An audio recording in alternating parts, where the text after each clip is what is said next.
बिस्मिल्लाहिर्रहमानिर्रहीम, अस्सलाम वालेकुम। अब फाइनली खेल असल खुला है और खुलासा भी हो रहा है किसने क्या किया है। ताइवान की कंपनी जिसकी यानी जो फर्म जिसके ऊपर इल्जाम लगाया जा रहा था गोल्ड अपोलो के, उन्होंने ये सारी की सारी डिवाइसेस बनाई और उन्होंने इजराइल को सप्लाई की। उसने इस सप्लाई से पहले उसमें एक बारूदी मवाद भरा, जिसके बाद ये पूरी तरह धमाका हुआ और लोग मारे गए और बहुत सारे लोगों को, यानी तारीख का बदतरीन हमला।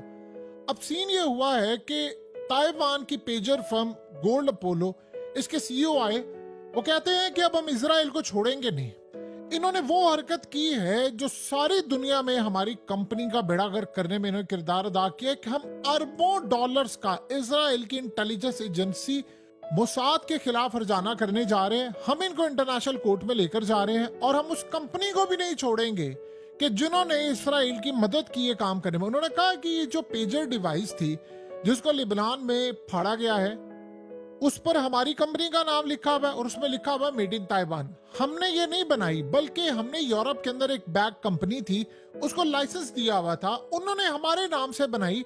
उन्होंने आगे इसराइल को, यानी जो लिबनान को सप्लाई करनी थी, उन्होंने पहले इसराइल को सप्लाई कर दी।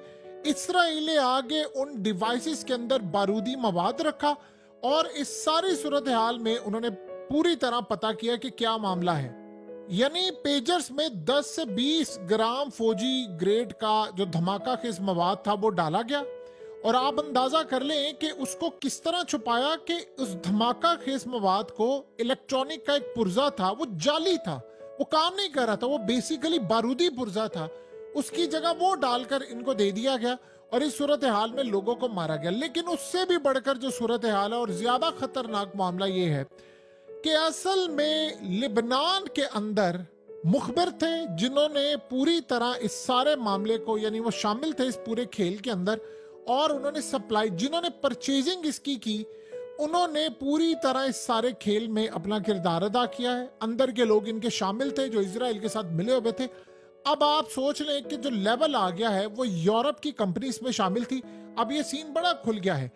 आप उससे भी बढ़कर बात ये देखें, मामला इतना खराब हो गया है कि दुनिया भर के तमाम मीडिया चैनल्स पर खामोशी है, जो सबसे बड़ी बात है। इक्का दुक्का खबर हो रही है, अमेरिका में तो बात ही नहीं की जा रही। आपने 5000 लोगों को टारगेट किए कल, 5000 लोगों को, उसमें मरे कितने हैं और कितने परमानेंटली डिसेबल हो गए किसी को नहीं पता। आज के बाद आपको पता है क्या सूरत हाल हुई है? जितने बड़े बड़े लोग हैं इन्होंने अपने मोबाइल फोन बंद कर दिए। पूरी दुनिया की टॉप लीडरशिप ने अपने मोबाइल फोन भी बंद कर दिए, ये मोबाइल भी नहीं चला रहे, क्योंकि खतरा अब ये पैदा हो गया है कि अगर पेजर डिवाइस से आप किसी को मार सकते हैं तो आप किसी भी मोबाइल फोन को इस्तेमाल करते हुए दुनिया में किसी भी लीडर को टपका सकते हैं। यानी अब आप ये सोचे, किसी को पता है, मिसाल के तौर पर अब लेट से किसी ने कोई आईफोन खरीदा हुआ है, उसके अंदर ये चीज अब मवाद चला गया है, किसी को क्या पता, वो इसराइल से होकर गया है। अब आया तो बज़ाहिर वो लेट से मिसाल के तौर पर इंडिया से आया हो या उसके अलावा यूरोप से आया हो या यूएस से आया हो और सप्लाई उसके आगे इसराइल के हाथों होकर गई हो, किसी को नहीं पता। इनका कैसे पता था? ये तो यूरोप से लिए थे, यूरोप की कंपनी से इसराइल के साथ डील की हुई थी। अब सूरत हाल ये पैदा हुई है कि मामलात इतने खराब हो गए हैं कि पूरी दुनिया के अंदर टॉप लीडरशिप ने अपने घरों से डिवाइसेस हटा दिए, उन्होंने मोबाइल फोन हटा दिए। आप एक मिनट के लिए सोचें, ये आईफोन के साथ होता, पूरी दुनिया का कोहराम मच जाता, इस वक्त स्टॉक मार्केट्स क्रैश हो जाती, एप्पल के शेयर्स गिर चुके होते कि ये क्या हुआ है। लेकिन इसराइल चूंकि सबका बाप बना हुआ है, उस पर तो आप कुछ नहीं कहेंगे। और आप जरा अंदाजा कर लें इस बात की, अब गारंटी अब आपको समझ आई है कि इसराइल ने असल में पैगाम दिया है 57 इस्लामिक मुल्कों को कि आप में से किसी ने हमारे खिलाफ जाने की कोशिश की ना, तो आपको पता नहीं है कि हम कहां तक पेनिट्रेट कर जाएंगे, आपके अंदर तक घुसकर आपको कहां कहां तक मार सकते हैं। पहले तो ये होता था कि जी इसराइल ने जासूसी की है, फलाने का व्हाट्सएप मैसेज देख लिया, फलाने कर लिए, आपको पता ही नहीं है आपके हाथ में जो मोबाइल है ये किसी भी वक्त फट सकता है, आपको पता ही नहीं है कोई भी डिवाइस आप इस्तेमाल कर रहे हैं। अब इस बात की कोई गारंटी है कि पूरी दुनिया के अंदर सप्लाई होने वाले मोबाइल फोन्स या डिवाइसेस, उनमें ये बारूदी मवाद नहीं लगा? क्या गारंटी है किसी वजीर आजम हाउस के अंदर जो इस्तेमाल हो रहा है, या कोई वजीर आजम इस्तेमाल कर रहा है, या दुनिया का कोई भी आर्मी चीफ इस्तेमाल कर रहा है, या दुनिया का कोई भी नेवल चीफ इस्तेमाल कर रहा है, या दुनिया का कोई चांसलर इस्तेमाल कर रहा है, सदर इस्तेमाल कर रहा है, प्रोफेसर इस्तेमाल कर रहा है, आपने किसी को भी टारगेट करना हो, आपको पता ही नहीं है कि आपके पास मोबाइल फोन जो आया है वो कहाँ गया है और उसकी एक एक इन्फॉर्मेशन कहाँ तक जा रही है। सो इस सारी सूरत हाल के अंदर उन्होंने फैसला कर लिया, ताइवान ने कहा कि इन्होंने हमारा बेड़ा गर्क कर दिया है, हम तो इसराइल को नहीं छोड़ेंगे, हमारी कंपनी का अरबों डॉलर्स का लॉस हो गया, दुनिया अब हमसे कोई चीज खरीदने को तैयार नहीं, हमारे नाम से हमारी मार्केट क्रैश हो रही है। आपको पता है कि अपोलो के जितने मॉडल्स हैं वो सारे के सारे इस वक्त लोगों ने खरीदना बंद कर दिए। और ये इस्तेमाल किस लिए होते थे? ये डॉक्टर से इस्तेमाल करते हैं इमरजेंसी के लिए, ये दुनिया के बाकी ममालिक में इस्तेमाल होता है। यानी आप देखिए फायर ब्रिगेड वाले इस्तेमाल करते हैं, दुनिया के और बहुत सारे ममालिक करते हैं। वो कह रहे नहीं, इसराइल ने पैगाम ये दिया है कि हम जंग के लिए तैयार हैं। अब ताइवान की कंपनी ने कहा है, उसके सीईओ ने कहा है कि इंतहा हो गई है, दुनिया सारी इनके मजालिम पर चुप करके बैठी हुई है, तमाशा देख रही है और ये आगे से कुछ भी नहीं कर पा रहे। अब उसके बाद आप ये समझ लीजिएगा, इससे भी बढ़कर सूरत हाल है कि इसराइल को पैगाम दिया गया है कि आप ये जंग नहीं जीत सकते। ये इसराइल के अंदर से पैगाम गया है। आपको पता है कल नेतन्याहू गाना गा रहा था, उसे जब हमला किया तो हिब्रू लैंग्वेज में गाना गा रहा था। ये उसका स्टाइल है, वो जब मारता है तो ये काम करता है। असल में हुआ ये था कि आर्मी चीफ ने इसराइल के इनकार किया, अमेरिका ने इस सारी सूरत हाल के अंदर मदद फराम की, लेकिन ऑफिशियली उनका इनकार था और बहुत सारे ममालिक ने इनकार किया। इन्होंने काम कर दिया। अब आप जरा अंदाजा कर ले, टारगेट असल में था हसन नसरुल्लाह। हसन नसरुल्लाह उसके बहुत सारे साथी थे, उन्होंने पेजर डिवाइस इस्तेमाल ही नहीं की। और सबसे बढ़कर उस शख्स को भी आप पकड़ लें, ये कौन सी बड़ी बात है। ये जो अमेरिकन यूनिवर्सिटी है लेबनान के अंदर बैरूत में, उनसे आप जाकर तहकीकात करें, जिन्होंने चंद दिन पहले एक सर्कुलर जारी किया था कि जितने लोग हैं वो सारे के सारे अपने पेजर डिवाइसेस वापस कर दें। यानी अपने स्टाफ को कह दिया था। इनको कैसे पता था कुछ होने वाला है?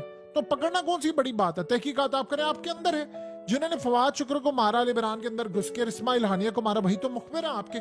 किसने परचेजिंग की जाकर? किसने कहा कि नहीं हमने इससे लेना? क्या इसराइल को पहले से पता था? आप एक बात बताइए, क्या ये इतना आसान था कि इसराइल को पता हो कि ये पेजर डिवाइसेस खरीदने जा रहे हैं? सारे अंदर के लोग जब तक शामिल नहीं होते, अंदर के गद्दार शामिल नहीं होते, मामला नहीं हो सकता। सो अब खेल हुआ है बड़ा खतरनाक। इस वक्त बड़े बड़े लीडरान ने सबने मोबाइल फोन अपने फेंक दिए, आईफोन भी फेंक दिया है, क्योंकि ये जो डिवाइसेस हैं ये आप समझ रहे चलते फिरते एटम बम बने हुए हैं। यानी आपको पता ही नहीं है कि एक घर है, उसके बाद लैपटॉप है। लोगों के घरों में लैपटॉप्स होते हैं, मोबाइल फोन होते हैं, आपको पता ही नहीं आपका मोबाइल किसी वक्त तबाह कर दिया जा सकता है। बज़ाहिर आपको चलता हुआ बिल्कुल ठीक नजर आ रहा है, लेकिन आपसे अगर किसी को मसला होगा तो आपको उड़ा देंगे। ये दुनिया के अंदर एक नई तर्ज की यानी हमला। और आप ये सोचिए ऐसा दहशतगर्दी का हमला कि एडवर्ड स्नोडन ने क्या बात की है। उसने कहा कि अगर दुनिया के अंदर अगर एप्पल का ये काम हुआ होता तो आप देखते इस वक्त पूरी दुनिया में कोहराम मच जाता। उसने कहा कि आप इसराइल की दहशतगर्दी पर सारा वर्ल्ड खामोश है, उन्हीं बात करेगा। लेकिन ये किसी और मुल्क ने किया होता तो उसका हाल देखिए क्या होता। देखिए एक बात आप समझ लें अच्छी तरह, ये जो लोग सारे बैठे हुए इंतजार कर रहे हैं ना 57 इस्लामिक मुल्क, आप सिर्फ इतना देख लें कि कल यमन ने अपनी फौजें रवाना की हैं शाम के अंदर, और यमन ने अपनी फौजें लिबनान में रवाना की है। उनमें चंद हजार कमांडो सभी भेजने का ऐलान किया है। तो ये सूरत हाल है। और ड्रोन की एक फुटेज रिलीज की है सिर्फ हिजबुल्लाह ने, तो उन्होंने काम कर दिया है। आप इस बात की गारंटी दे सकते हैं कि कोई भी इस्लामिक वर्ल्ड के अंदर बैठा हुआ शख्स या कोई भी लीडर या कोई भी हो, उसको इसराइल नहीं मार सकता इस तरह। बताए ना, एक सिंपल सी सूरत हाल है। गारंटी है किसी के, यानी हर जगह पर इंटरनेट तो है ना, कम्युनिकेट तो करते हैं, सैटेलाइट तो है ना, तो गारंटी है इस चीज की कि कोई वहां पर जाएगा और ये काम नहीं होगा। तो सारी सूरत हाल में किसी गलतफहमी में ना रहिएगा कि आज के बाद फलाने को नहीं कुछ कर सकते। ऐसी सूरत हाल हो गई है कि आप किसी को रेडियो वेव्स के जरिए पागल कर सकते हैं। वो बैठा हुआ और उसके दिमाग में ये हिवाना सिंड्रोम क्या था। इन्होंने इल्जाम चाइना पर लगाया था ना, इन्होंने इल्जाम लगाया था रूस के ऊपर कि जी उन्होंने वहां से बैठकर रेडियो वेव्स के जरिए ऐसी लहरें भेजी कि उनके दिमागों में घंटियां, उनका दिमाग काम करना बंद कर गया था। तो आप सोचिए इन्होंने लहरों पर काबू पाया हुआ है, ये वेव्स पर, वाइब्रेशन पर, एनर्जी पर काबू पाया है। सो इस सारी सूरत हाल के अंदर मामला बड़ा क्लियर हो गया। देखिए इस वक्त एक बात आप समझ लें, चाइना ने अभी छोड़ना नहीं है इसराइल को, ये बात आप अच्छी तरह समझ लें।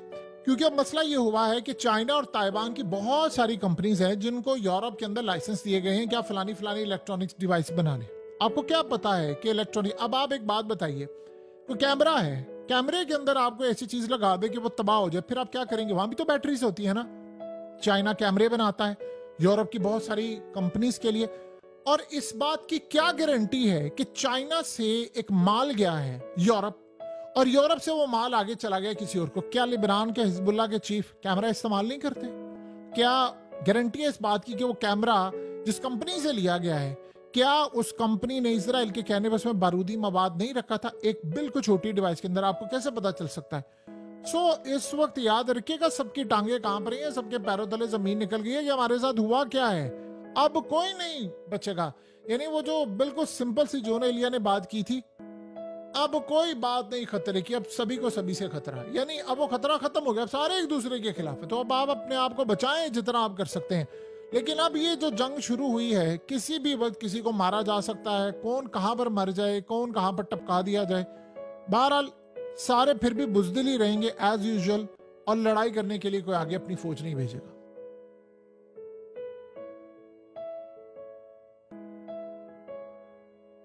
हकीकत टीवी को सब्सक्राइब करना मत भूलें, वीडियो को लाइक करें, शेयर करें और कमेंट सेक्शन में अपनी राय का इजहार जरूर करें।